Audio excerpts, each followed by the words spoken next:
Hello, ഇന്ന് കനലില്ലാതെ ദം ബിരിയാണി തയ്യാറാക്കുകയാണ്. മൈദയും വേണ്ട, കനലും വേണ്ട. നമുക്ക് അടിപൊളി മാഞ്ഞാലി ബിരിയാണി ദം സ്റ്റൈലിൽ ഉണ്ടാക്കാം. ഇതുപോലെ ഇരിക്കും നമ്മുടെ ബിരിയാണി.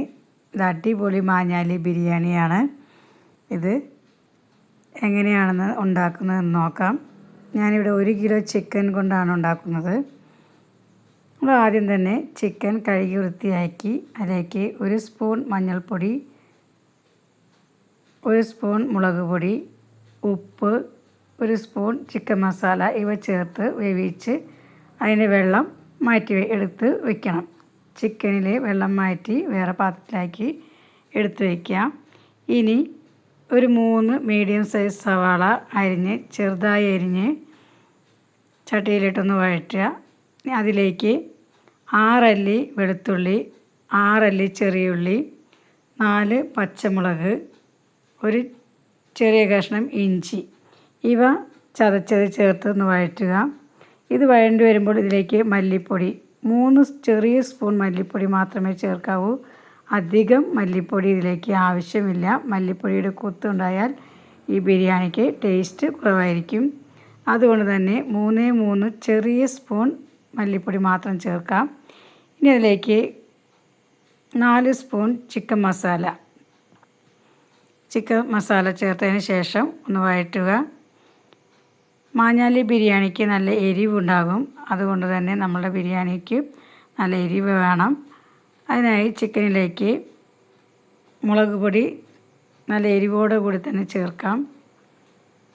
ഞാനിവിടെ ഈ സ്പൂൺ കൊണ്ട്, ഒരു മീഡിയം സൈസ് സ്പൂൺ കൊണ്ട് 3 സ്പൂൺ മുളക് പൊടിയാണ് ചേർക്കുന്നത്. പച്ചമുളക് 4 എണ്ണം ചേർത്തിട്ടുണ്ട്. നല്ല എരിവുള്ള പച്ചമുളകാണ്. അപ്പോൾ മുളക് പൊടി 3 സ്പൂൺ മതിയാകും. പിന്നെ ചിക്കനിൽ നമ്മൾ മുളക് പൊടി ചേർത്തിട്ടുണ്ട്. ഇനി 1/4 സ്പൂൺ മഞ്ഞൾപ്പൊടി കൂടി ചേർത്ത് ഇതൊന്ന് വഴറ്റിയെടുക്കാം. ഇത് വഴണ്ടി വരുമ്പോൾ ഇതിലേക്ക് ഒരു പഴുത്ത തക്കാളി ചെറുതായി അരിഞ്ഞ് ചേർത്ത് നന്നായി വഴറ്റുക. അതിനുശേഷം ആവശ്യത്തിന് ഉപ്പ്, നമ്മൾ ചിക്കനിലേക്ക് ഉപ്പ് ചേർത്തിട്ടുണ്ട്. അപ്പോൾ അതിനനുസരിച്ച് വേണം ഇതിലേക്ക് ഉപ്പ് ആഡ് ചെയ്യാൻ. ഉപ്പ് ചേർത്തതിന് ശേഷം 1/4 ഗ്ലാസ് വെള്ളം ഒഴിച്ച് ഒന്ന് ഇളക്കി യോജിപ്പിച്ചതിന് ശേഷം അതിലേക്ക് നമ്മൾ വേവിച്ച് വെച്ചിരിക്കുന്ന ചിക്കൻ ചേർക്കുക. വെള്ളം നമുക്ക് ആവശ്യമുണ്ട്. അതുകൊണ്ടാണ് വെള്ളം നമ്മൾ മാറ്റി വെച്ചിരിക്കുന്നത്. ബിരിയാണിക്ക് ആവശ്യമായ ചിക്കൻ സ്റ്റോക്കാണത്. അതിലേക്ക് ചേർക്കരുത്. നമ്മൾ ആവശ്യത്തിന് 2 കപ്പ് വെള്ളം ഇതിലേക്ക് ചേർക്കാം. ഇനി അത് ഇവിടെ വെന്ത് വരുമ്പോഴേക്കും നമുക്കിവിടെ റൈസ് തയ്യാറാക്കാം.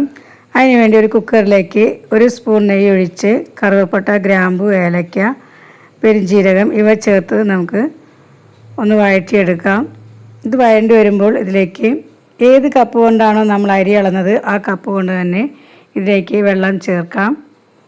ഇപ്പോൾ ഞാൻ 3 കപ്പ് അരിയാണ് എടുത്തിരിക്കുന്നത്. അപ്പോൾ 3 കപ്പ് വെള്ളവും പിന്നെ 3ൻ്റെ പകുതി വെള്ളവും, അപ്പോൾ 3ൻ്റെ പകുതി 1.5 കപ്പ്, അങ്ങനെ 4.5 കപ്പ് വെള്ളമാണ് ഇതിലേക്ക് ചേർക്കുന്നത്. അപ്പോൾ നമ്മൾ ചിക്കൻ വേവിച്ച വെള്ളം ആദ്യം ഇതിലേക്ക് ഒഴിക്കണം.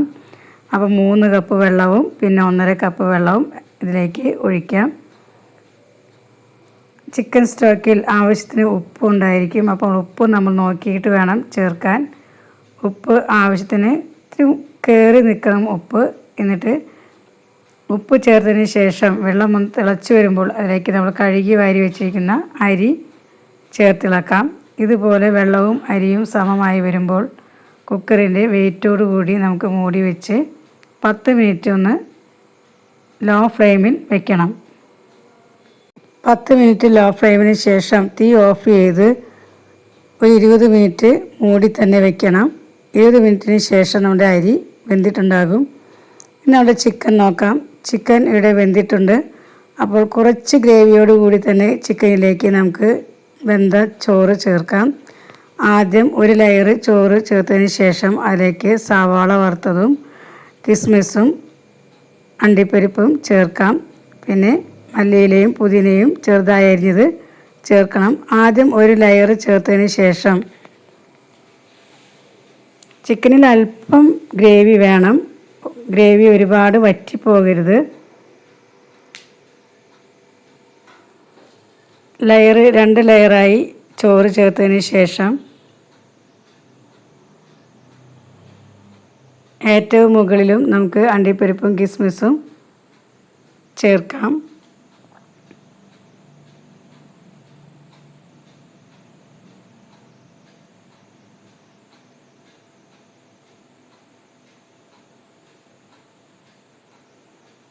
ചിക്കൻ്റെ സ്റ്റോക്കിൽ തന്നെ ഉണ്ടാക്കുന്നത് കൊണ്ട് ഇതിലേക്ക് അധികം നെയ്യുടെ ആവശ്യമില്ല.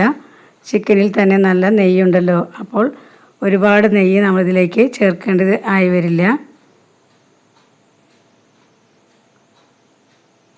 അവസാനത്തെ ലെയറും ചോറ് ചേർത്തതിന് ശേഷം അതിൻ്റെ മുകളിൽ നമുക്കിതുപോലെ കിസ്മിസും മല്ലിയിലയും തൂവിയതിന് ശേഷം ഇതിലേക്ക് കളറ് ചേർക്കാം. നമ്മൾ മഞ്ഞൾപ്പൊടിയാണ് ഇതിലേക്ക് ചേർക്കുന്നത്. മഞ്ഞൾപ്പൊടി റോസ് വാട്ടർ ഉണ്ടെങ്കിൽ അതിൽ കലക്കി ഇതിലേക്ക് ഒഴിക്കാം.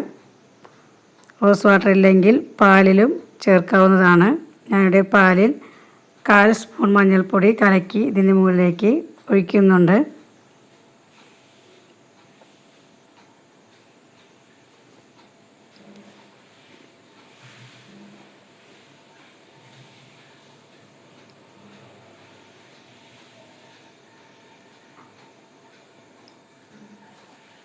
ചോറിനനുസരിച്ച് ലെയർ ഉണ്ടാക്കി നമ്മൾ ചേർത്തതിന് ശേഷം ഏറ്റവും മുകളിലാണ് മഞ്ഞൾപ്പൊടി ഒഴിക്കുന്നത്.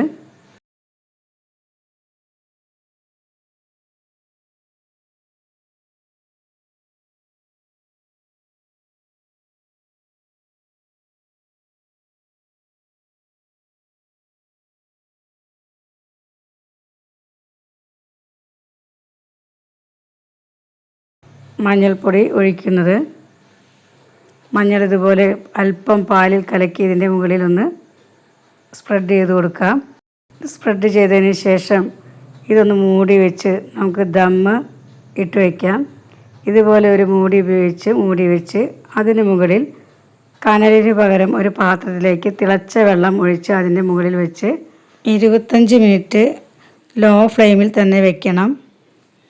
ഗ്രേവിയിൽ നിന്നുള്ള ആവി റൈസിലേക്ക് ചേർന്ന് നല്ല അടിപൊളി ബിരിയാണി തയ്യാറായിട്ടുണ്ടാകും.